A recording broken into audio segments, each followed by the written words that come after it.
Well, Maryland Athletics been struggling a little bit recently, but a big pickup that they had is for a future Olympian and a current Olympian. Quincy Wilson committed to the track team over the past week, and we are pleased to welcome on Quincy, Maryland native. Went out to Paris, ran a couple big races, and now he's going to be in College Park for the next couple of years. So, Quincy, we appreciate you hopping on into the show, man. Of course, thank you. Thank you for having me. Yeah, no problem. Well, let's start off with the big news. How many have you compared medals with Andrew Ballman yet? Has that been a joke you guys have done? No, we've joked about times and things like that, but when he's gotten the medals, I think he has too many he can even count. And for me, it's been I don't even know where a lot of my medals are, so we just talk about times. I mean, you guys were close to breaking his record, right? It was Yeah, like, we were real close. I think it was a couple milliseconds away. We was super close, but he still says that. He said that's what he has over me. So once I break that, I can tell him what to do.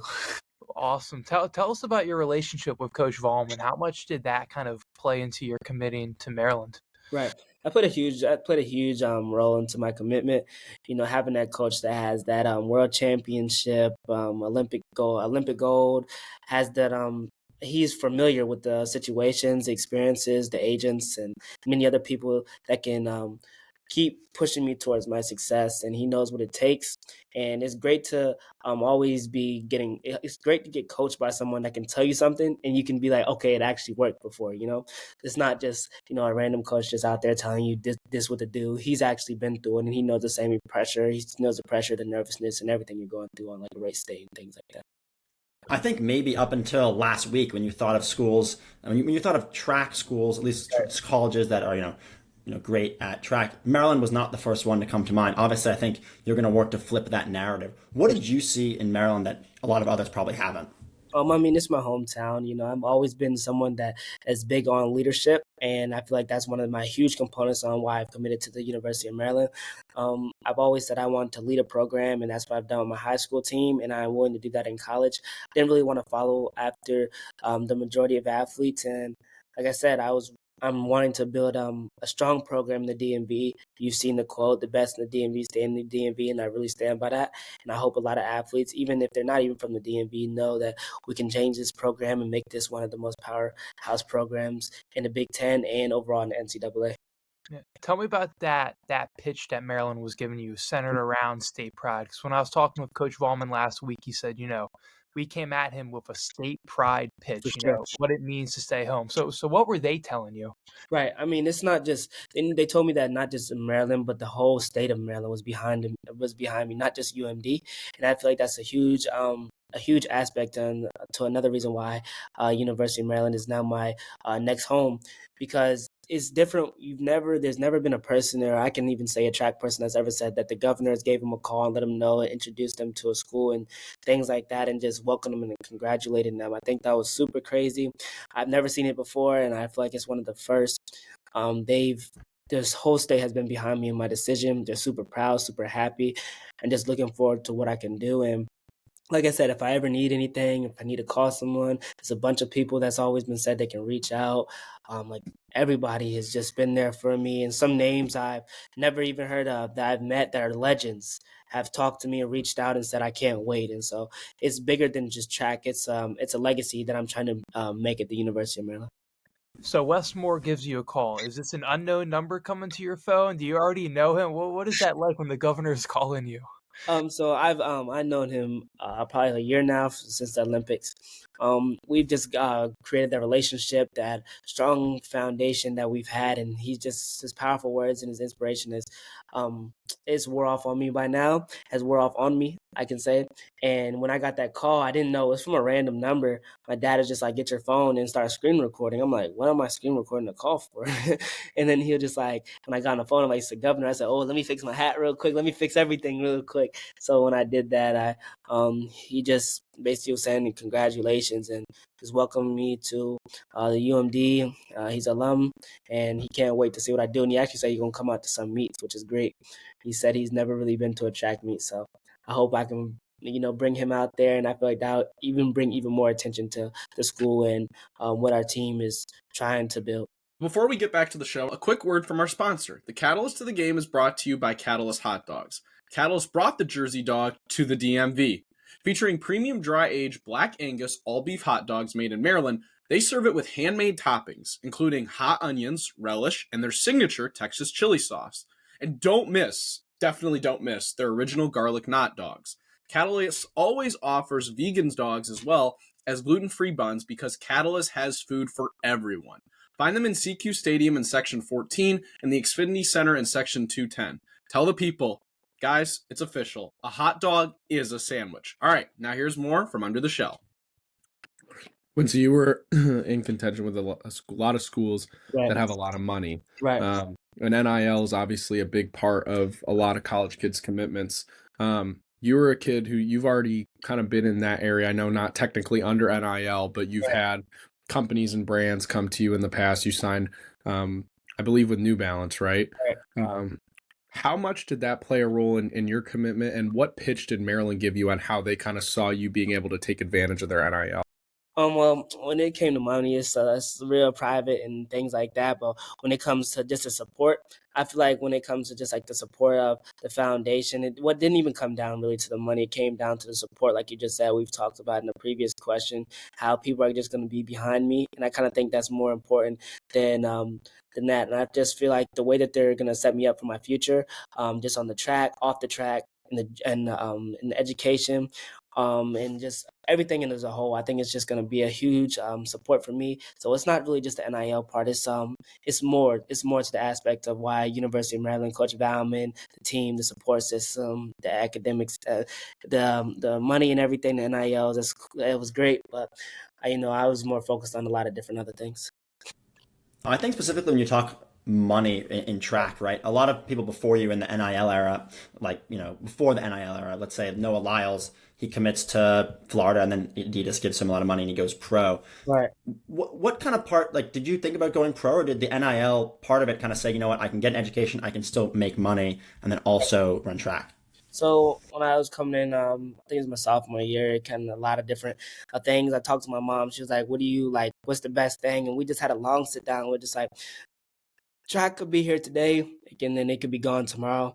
Something that can't be taken away is your education, your degree. So it was just like, just go to school. I mean, have fun, be a kid.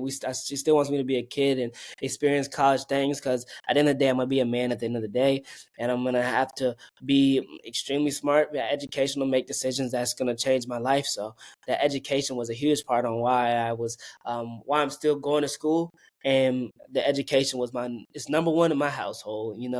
That education, if you're not getting those grades, you ain't going to be having no phone, no computer, no PlayStation, no nothing. Tell us about that education. You're just telling us before we started recording, you're interested in doing journalism at Maryland.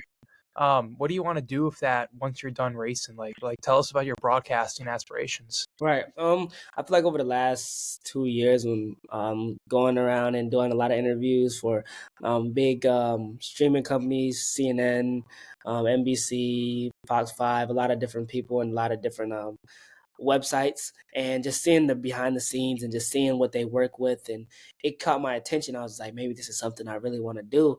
And a lot of them were just like, I can give you an internship for the day or something like that. And I just really fell in love with the idea. And my mom was just like, if that's what you want to do, take your time and do it. And so I was just like, I really want to try it in college, see how it is.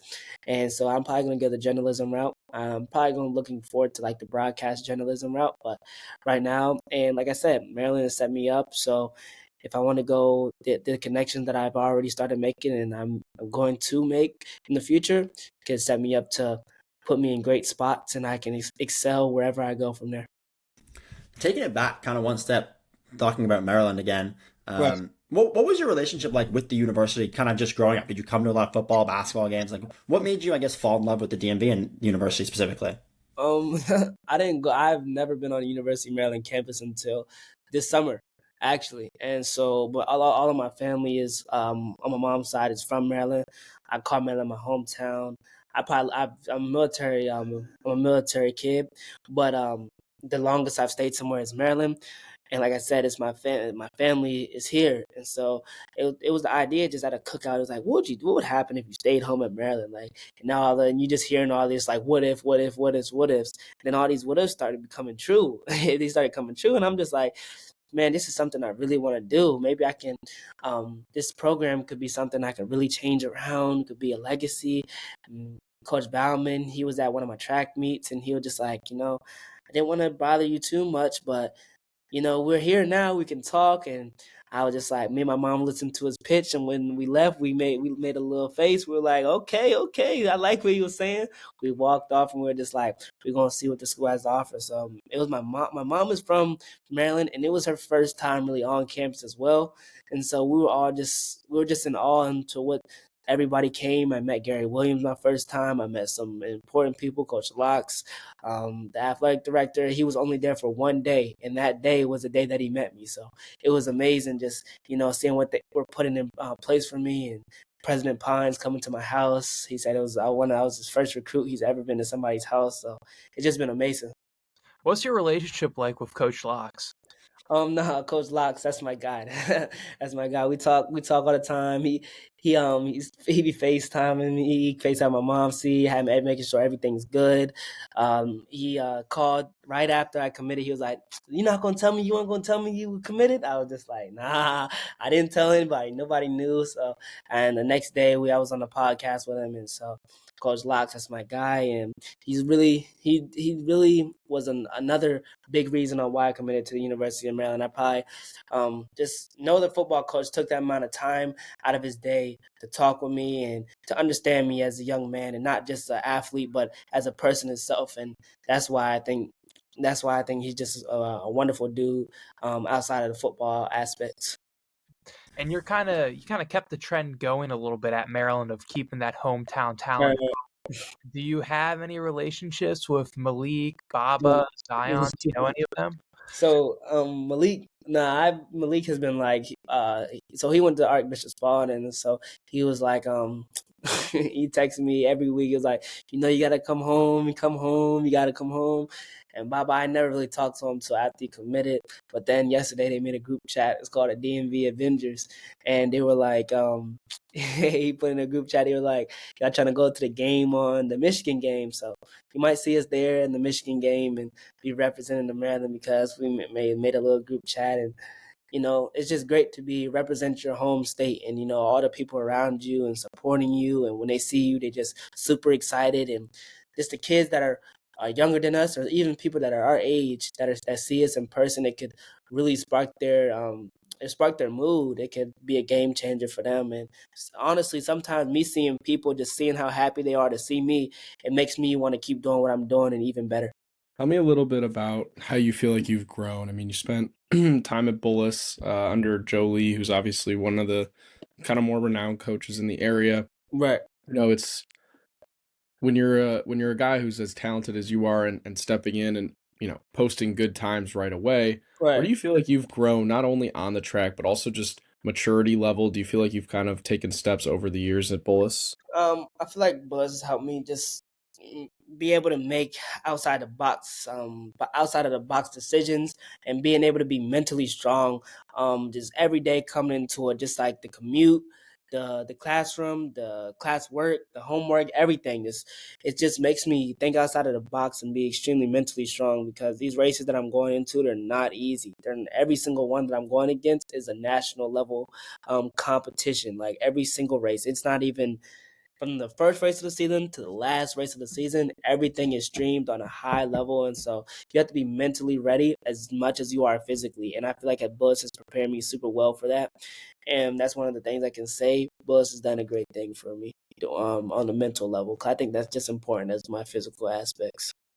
You mentioned kind of taking each meet or each race as serious, but I think, at least if I was in your shoes, I feel like the perspective might be tough. You go in Paris, you go run the Olympics, right, and you come back and you're running high school meets, you're running high school nationals. Right. How do you stay composed to take every meet seriously? I mean, I think the high schoolers they're just as competitive, because it's their one of their biggest races. I think it's super competitive.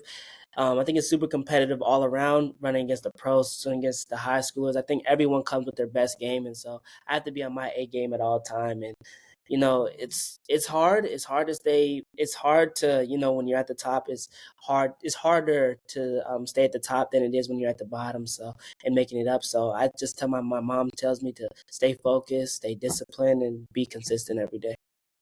What is like your training regimen going to be at Maryland? Because when I was talking with Coach Vollman last week, Right. he mentioned you guys had like a specific plan of how much you're going to race and kind of cater to you to make sure you're Right. ready in 2028. So what's that going to look like for you?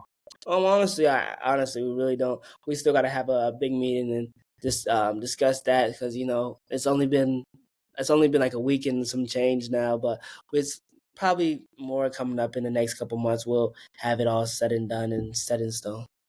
It is always funny with Olympic caliber athletes. We're sitting here in 2025 and you're getting asked like, what's your plan for 2028? But I think it's an important note because for Right. someone like yourself who goes to the Olympics, obviously you make the relay team and now the goal I assume would be to make it as an individual.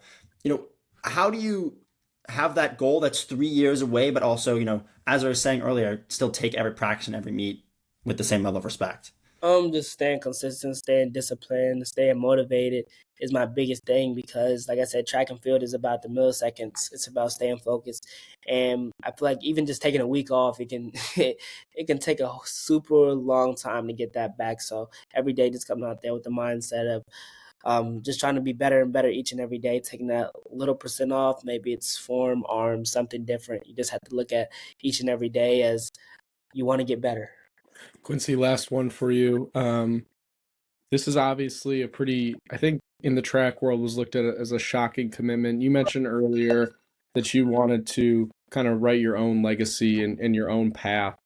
I guess just for Maryland fans who are kind of sitting there thinking like, why? Like, why is this kid choosing a track program that's been, pretty porous the past couple years? Right. Why is he coming to a school that maybe doesn't have the resources of a Texas A&M, a Texas, those type of teams? Why is he choosing, a school and university that sometimes struggles to bring in local top talent? I guess just why? Like, if you had to summarize it, why would it be in Maryland? Maryland, like I said, it's nothing better than being close to family. Family is my number one support system I can talk to. They can always be there for me.